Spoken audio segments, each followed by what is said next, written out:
E sem enrolações, vem pro play, porque tá começando mais um vídeo pra gente falar de anime, o anime dos finais de semana, né, mano? E dessa vez nós vamos falar do episódio 6 da temporada 4 de My Hero Academia, Boku no Hero. Bom, foi um episódio que faz muito jus ao título, um episódio de conversação, tá? Então teve muita conversa. Se você não gosta de conversa, esse episódio não foi pra você. Eu sei que você ficou decepcionado, partiu seu coração, que queria ver o quê? Porrada, Lemillion capotando no soco com todo mundo aí, mas não rolou, né? Não rolou. Porque eu lembro quando eu saí do anime e fui pro mangá, porque ainda tava previsto pra sair o início da 4ª temporada no anime. Fui pro mangá, fiquei, pô, mano, os negócios estavam sinistros, né? Depois daquela treta maquiavélica que levou One for All versus All for One. Eu fiquei, eita, mano, isso aqui foi sinistro, hein? Mas as coisas podem sempre piorar, né, mano?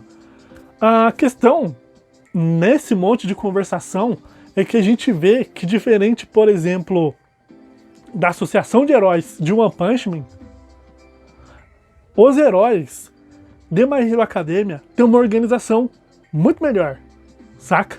Tanto que, por exemplo, agora a gente vê o Sr. Night-Eye convocando todo mundo, né, na agência de herói dele lá, e a gente vê vários heróis que eles denominam como heróis locais, heróis daquela região e tal, porque eles são heróis que conhecem melhor certos pontos ali. E esses heróis eles foram convocados porque eles são os heróis mais fortes? Não, eles são os heróis que têm o maior conhecimento de área, que é o que o Sr. Night-Eye precisa no momento, junto com a sua agência, junto com a UA, para descobrir mais sobre o Chi Hisekai do Overhaul. Então eles começam a soltar lugares, né, ali dentro da região, e os heróis vão começar a investigar isso aí para dar início a um ataque. Beleza, foi esclarecido que a Hisekai, ela tinha como uma de suas bases o comércio ilegal de balas, assim, digamos, balas ou itens que tornavam a individualidade mais forte. Mas até então ninguém tinha visto algo responsável por anular a individualidade, diferente do Eraserhead. Até ele explica isso, o Eraserhead, é bem legal a explicação dele. Que, por exemplo, a habilidade dele torna a individualidade ineficaz, mas ele não fere a célula de alguma forma, tá? A célula da individualidade. Mas foi constatado que na situação onde um dos Big Three foi atingido pela bala, as células de individualidade daquele ser foram os únicos pontos danificados dentro do corpo dele. Graças, lógico, à bala que o Kirishima ricocheteou. Então eles conseguiram pegar informações sobre essa bala de anulação de individualidade. Muita gente ficou pensando, ficou todo apavorado. Meu Deus, alguém que vai destruir individualidades aqui, meu Deus, o Fat Gun ficou muito pé da vida, falou como pode acontecer um negócio desse, sinistro e tal. Aí eu fiquei olhando, né, e por exemplo, quem fez as ligações das coisas de fato foi o Sr. Night-Eye.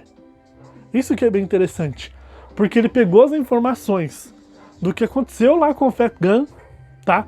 Da treta que as meninas impediram junto com a Ochako e a Tsuyu, e a outra Big Three e a outra heroína lá, que era do dragão lá, que eu não lembro o nome dela, que tinham dois gigantes lutando, só que um gigante parece que a droga que deram pra ele era mais fraca. E a situação do Lemillion e do Deku.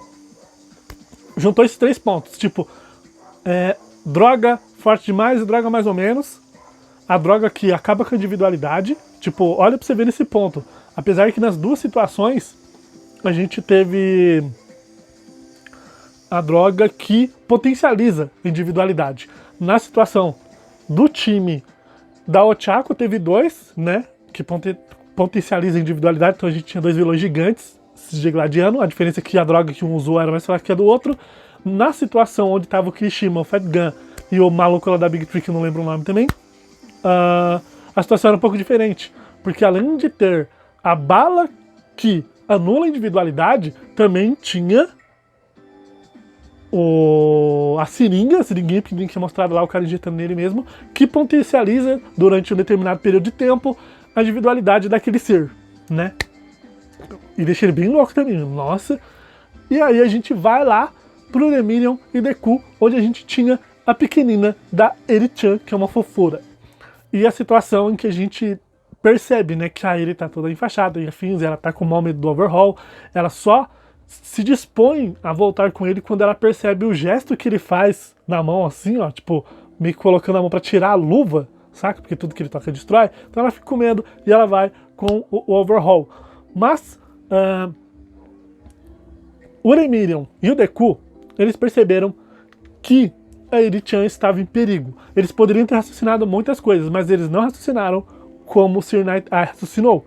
Sir Night-Eye raciocinou o seguinte: ele tá fazendo as balas a partir da filha dele.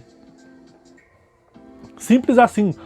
Eu acho que um dos pontos que entregou mais pro Sir Night-Eye essa pista direta foi o fato do Lemillion e do Deku terem dito a ele que a Eri-chan, ela estava toda enfaixada. Partes do corpo dela estavam enfaixadas, né? Então isso meio que entregou toda a situação. E aí eles começam a se perguntar, tá, mas essa bala, ela anula temporariamente ou ela vai anular de fato? Daí o Sir Night-Eye fala, então, a gente teve uma situação que aconteceu ali com o grupo do Kirishima, que o menino teve sua habilidade afetada durante um tempo, querendo ou não, as células se construíram sozinhas e tudo voltou ao normal. Mas, pelo visto, pode ser que o Overhaul e a Shi-Hasekai estejam planejando transformar essa célula numa arma permanente para destruir as células de individualidade como um todo. E assim anular a individualidade daquele ser, que não precisa ser herói, né? Porque todo mundo ali tem individualidade no bagulho. Então começa-se toda a jornada para descobrir, dentre os locais que o Sir Night-Eye mapeou dentro da região, o local de fato onde eles vão poder encontrar a Eri-chan. Porque sim, por mais que seja, digamos assim, vital enfrentar o Overhaul, derrotar o Overhaul e dissuadir a Shi-Hasekai, infelizmente, nada disso vai surtir efeito se, por exemplo, eles não conseguirem salvar, resgatar a Eri-chan e, por exemplo, a Eri-chan acaba com a pesquisa da Shi-Hasekai na mão da União dos Vilões. Imagina a desgraça que vai virar isso aí. A Liga dos Vilões vai tomar posse de uma coisa que é muito maior do que eles, pra falar bem a verdade. Muito maior do que o All for One tava planejando, saca? Eu achei um episódio muito bom por toda essa conversação, porque foi bem didático, assim como foi no mangá, até estendeu algumas coisinhas, eu achei bem interessante. E eu fiquei bem feliz, porque na prévia ele já fala assim, ó, Go!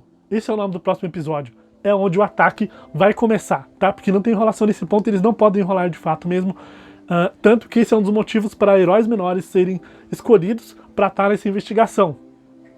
Porque colocar heróis maiores é lógico que ia causar um tumulto e afins. E é nesse ponto que eu falo pra vocês que os heróis, a Liga dos Heróis, assim, digamos, as agências de heróis de My Hero Academia, elas, como agências pequenas, elas funcionam, têm uma organização muito melhor do que a Liga dos Heróis, sei que é lá dos heróis que tem no One Punch Man. O do One Punch Man é só zoeira, mano.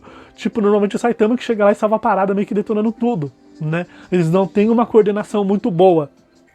Mas as agências, que são setores menores dentro de Boku no Hero, conseguem ter uma concentração melhor de informações, divisão melhor de informações, eles conseguem se organizar em uma forma melhor. Mas o que eu levo em consideração aqui nesse ponto é que a pessoa responsável, pelo menos por essa missão do Go contra a Hisekai, é o Sir Night-Eye, por ele ser um cara que prevê muito, além da sua individualidade ser a prisão, ele prevê muito, então ele quer ter certeza de que as coisas vão estar no caminho certo para eles poderem atacar. Então toda a magnitude desse plano, essa organização para eles mapearem os locais, bolarem um plano que de fato vão levar eles direto para onde o Overhaul está e para onde a Eri-chan está também, é tudo uma coisa feita pela ação, digamos assim,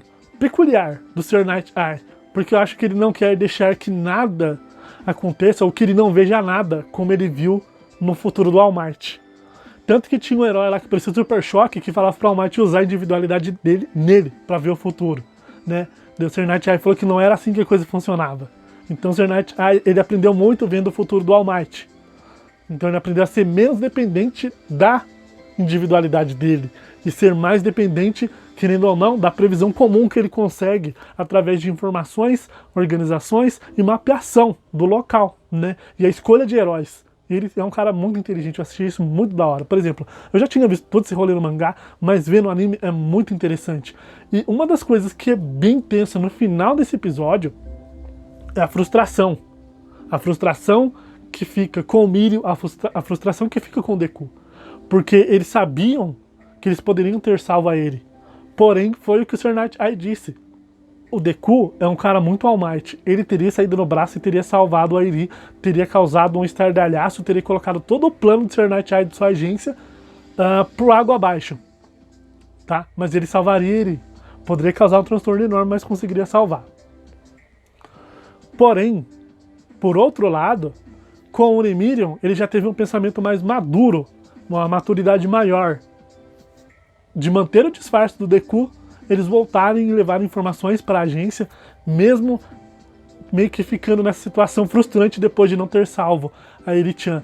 Porque uma das coisas que o Sr. Night-Eye deixa bem claro é, se eles tivessem feito alguma coisa e colocado a operação toda abaixo, eles poderiam salvar a Eri, mas eles não saberiam até onde a Tira Sekai poderia chegar. Agora, nessa situação, eles podem ir e acabar com tudo, né? Não deixar nenhum rastro para trás, porque o problema é eles não sabem até onde o time do Overhaul, em parceria com a União dos Vilões, já chegou. Então ele tá levando em conta tudo isso, e por isso que é um personagem admirável, o Sr. Night-Eye. E a gente vê também que o Deku acabar indo para a agência do Sr. Night-Eye foi uma coisa planejada a princípio pelo Gran Torino, porque o Gran Torino quer que o Toshinori e o Sr. Night-Eye, o All Might e o Sr. Night-Eye, eles retomem a amizade que eles tinham, né? Algo que foi cortado graças, querendo ou não, à individualidade do Sr. Night-Eye, é uma coisa que a gente pode falar em outro momento. Mas eu achei esse episódio bem bom, então comentem aí embaixo o que vocês acharam desse episódio, o que vocês estão achando da 4ª temporada de My Hero Academia. A partir do próximo episódio o bagulho vai ficar sinistro, hein? Porque, ó, começa assim, ó, chutando a porta, é só negado caindo no braço, é mó louco, mano. Isso que é treta de heróis contra Yakuza, é porradaria pura. Sugiram aqui também, né, outros animes aí que vocês estão vendo na temporada que vocês acham legal e afins pra gente dar uma vista, um comentado. A garganta tá inflamada, a voz tá saindo estranha, as palavras de vez em quando não saem. Não sai, mas a gente segue o baile, vamos tentando fazer o negócio acontecer, beleza? Visitem o playforfun15.com também. Eu quero ver se eu consigo meio que condensar tudo o que eu vi até agora de Dr. Stone, ver o episódio atual e trazer pra vocês, porque eu achei um anime sensacional também, beleza? E a gente se encontra aí na próxima. Falou, valeu, até mais e tchau!